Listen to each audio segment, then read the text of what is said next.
I'll call this regional council meeting to order. We acknowledge the traditional territories of the Dene and Cree people of Fort Nelson First Nations, whose traditional territory is located at the heart of the Northern Rockies Regional Municipalities Administrative Center. We also acknowledge the many Indigenous nations with traditional territory in Northeast British Columbia and the enduring presence of the Métis community.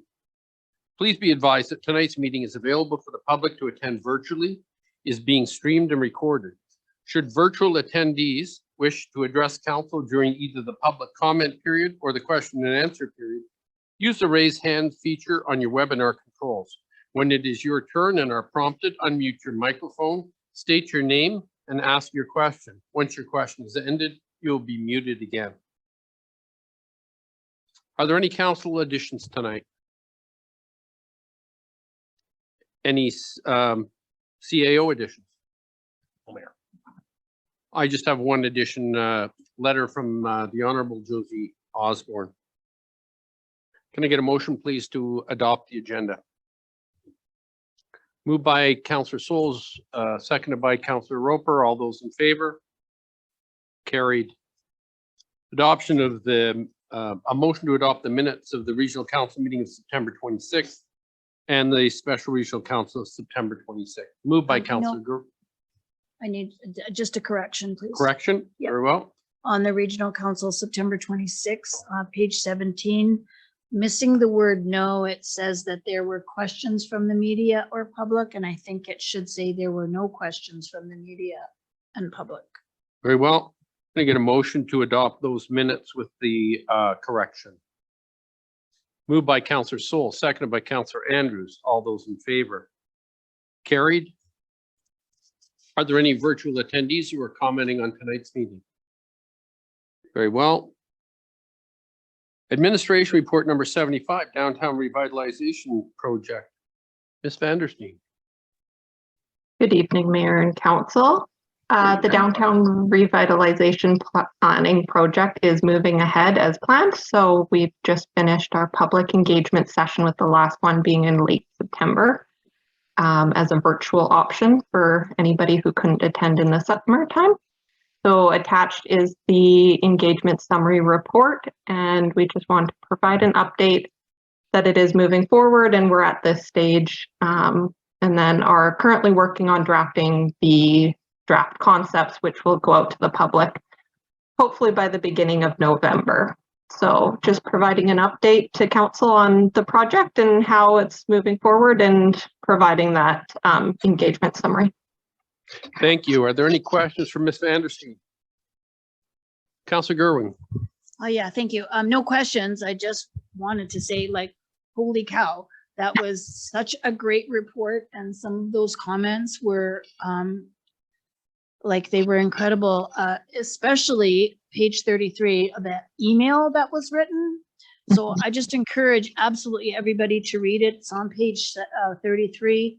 It was filled with fantastic ideas, way too many to mention here, but quickly. Like, they have a helping hand theme or a safe passage theme. So many thoughts. It was very, very incredibly well done. So thank you very much to whomever sent in that email. And I hope that they will become involved in future planning and implementation of the Downtown Revitalization Plan. Thanks. Thank you for that. Are there any other comments?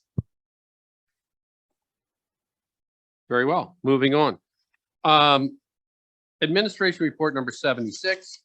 Ms. Adhikari.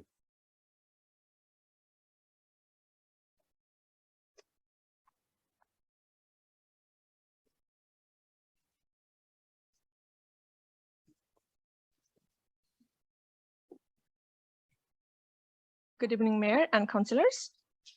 On September 28th of 2022, we received a development variance permit application requesting a variance regarding a new shade being built on the residential property. The shade is situated in the southeast corner of the property and was under construction as indicated in attachment 3 at the time of application. On September 22nd of 2022, Northern Rockies Regional Municipality Building Inspector issued a stop work order and do not occupy order for commencing construction without a building permit. During the review of the building permit that we received, it was observed that various zoning bylaw regulations specific to the required setbacks and building heights were also contravened. For zoning bylaw regulations, the minimum required interior side yard setback is 1.5 meter, and minimum required rear yard setback is also 1.5 meters. And the maximum building height of the accessory building is 6 meter and also not greater than the principal building height. As per the attachment 4, you may have noticed the applicant assumed that because the temporary building, the shed, was being constructed on the existing estates, no building permit was required. And the applicant also communicated that the height of the accessory building was overlooked in relation to the zoning bylaw. Since the construction of the shed is underway, the applicant has requested a variance permit to allow the greater height of the accessory building than the principal building and the relaxation of the interior yard setback and rear yard setback. If council would like to consider the application, the staff will proceed with the notification to the adjacent property owners of the details of development variance permit application as per the Local Government Act and as per the NRRM procedures. That's all. If anybody have any questions? Any questions from Ms. Sadekari? Very well. Okay, very well. Not hearing any. Any comments, councillors?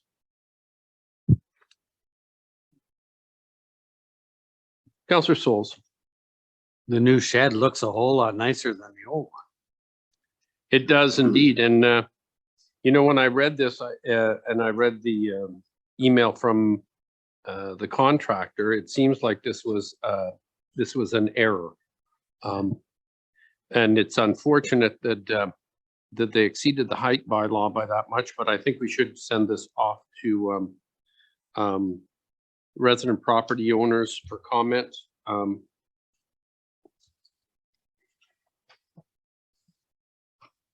Councillor Souls? I'm in favor of sending it off for comment too. I think that one of the difficulties, just the accidental nature, or if that's what it was, of building this without looking ahead far enough is one thing, but the old shed and the new shed really are two different things. And the height variance, I realized that the upgrade to the shed came before the upgrade to the house, because it's not much of a house as far as height either. So the little bit of difference. I just think that the handing it on for comment is the right way to go. Is there an opportunity to move the shed so that at least the setbacks are proper? I'm not sure. We'll have to consult with contractor to find it out. Councillor Andrews? Just a question about the setbacks. What's the reasoning behind the 1.5 meters? Is it due to like spread of fire? Mr. Barry? There's a number of reasons. It has to do with encroachment on property lines, providing proper, in terms of your density of your property, what work you can fit things. Fire most likely is a potential another something that's considered also. But it's typically been a general principle in development that there's certain setbacks depending on lot size, zoning from property line. I just didn't want it to threaten any potential fire smarting of our community. Any other comments?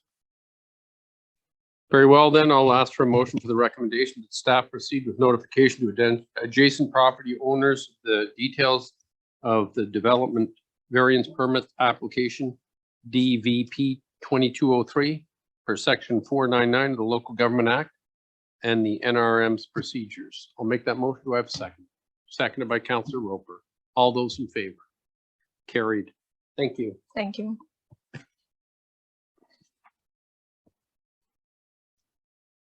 Administration report number 77, associate member insurance for instructors. Ms. Aspen. Hello, Mayor and Council. So we have another opportunity to enter into an associate member insurance agreement with Municipal Safety Association.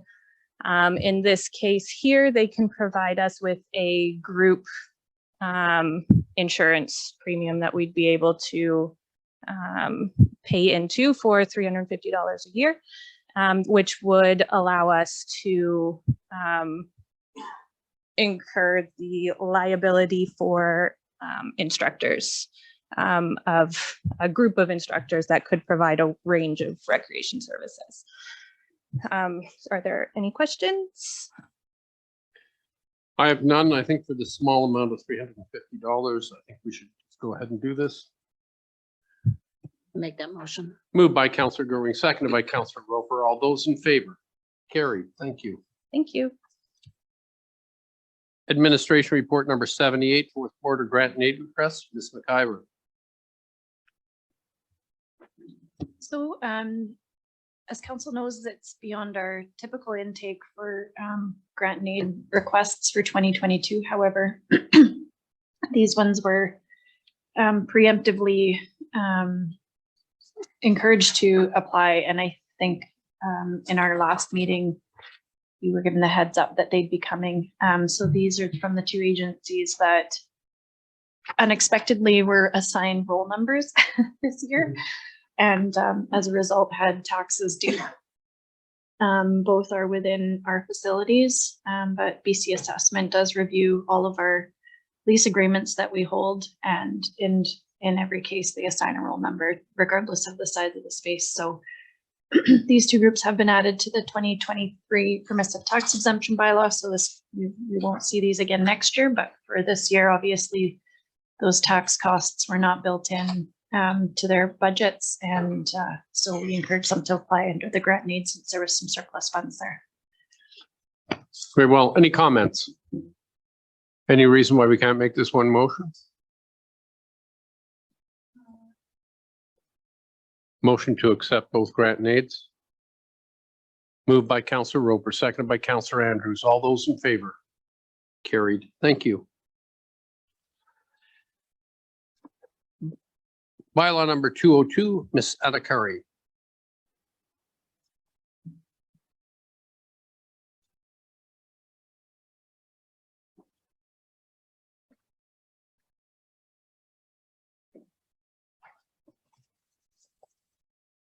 Good evening again.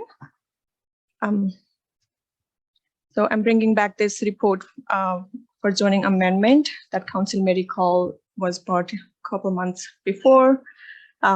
This is for rezoning the property located at 4804 50th Avenue North to change the zoning from the current zoning of C6 service station commercial to C2 highway commercial.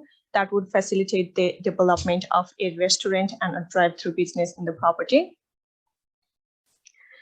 On May 24th of 2022, the zoning amendment bylaw was given third reading after satisfying the legislative requirements for the public notification. And the adoption was subject to the approval. Adoption was actually subjected to two things. One was approval from the Ministry of Transportation for the parcel being located within the 800 meters of the controlled access highway intersection.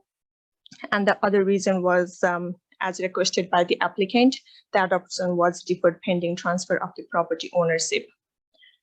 So on June 29th of 2022, we received the confirmation, approval confirmation from Ministry of Transportation. And on October 6th, we received the confirmation of the applicant being the owner of the property. Since all the requirements has been fulfilled now, it is recommended that the bylaw is given, the bylaw is adopted. Any comments? Very well. I'll ask for a motion for final adoption then. Moved by Counselor Souls, seconded by Counselor Andrews. All those in favor? Carried. Thank you. Thank you. Bylaw number 207, Northern Rockies Regional Municipality Procedure Amendment. Ms. McIver. This is just wrapping up the adoption of the bylaw that council reviewed their last meeting to amend the procedure bylaw to ensure that the meeting date following an election is in the first 10 days in November. Any questions? Ask for a motion then to approve. Moved by Councillor Gerwin, seconded by Councillor Andrews. All those in favor? Carried. Correspondence, letter from the Honorable Omar Algebra, Minister of Transportation, regarding the Sickney Bridge. Northern Rockies Region Municipality, letter to Brenda Enax, Fort Nelson Event Society. Letter of support for the Northern Lights Festival. And Northern Rockies Region Municipality, letter to Clean Transportation Branch, comments regarding the ZEV Act and Regulations 2022 formal review intentions paper, and letter from Minister Rob Fleming, Minister of Transportation for British Columbia, Fort Nelson River Bridge. Any comments on any of those correspondence? I'm shocked that the Canadian Minister of Transportation didn't have time for a Zoom meeting, and I'm terribly hurt. Council information package received for information for September 28th and council information package for October 5th. Additions, the only addition I have, the Honorable Minister for Lands, Water and Resource Stewardship wrote us a letter. Said, Dear Mayor Foster, council and staff, thank you so much for hosting me and my staff so generously in Fort Nelson. I absolutely love my first trip up to the Northeast BC. And in large part, that's because of all the wonderful people I met. Thank you for telling me about all the opportunities you see for your community and explaining some of the historical and present day challenges. I hope I will see many of you at UBCM at Whistler. And we did meet with Minister Osborne, I think socially, at least, at UBCM. Any council reports? Very well. I'll ask for a motion to adjourn this meeting. Moved by Councillor Roper. Seconded by Councillor Souls. All those in favor? Carried.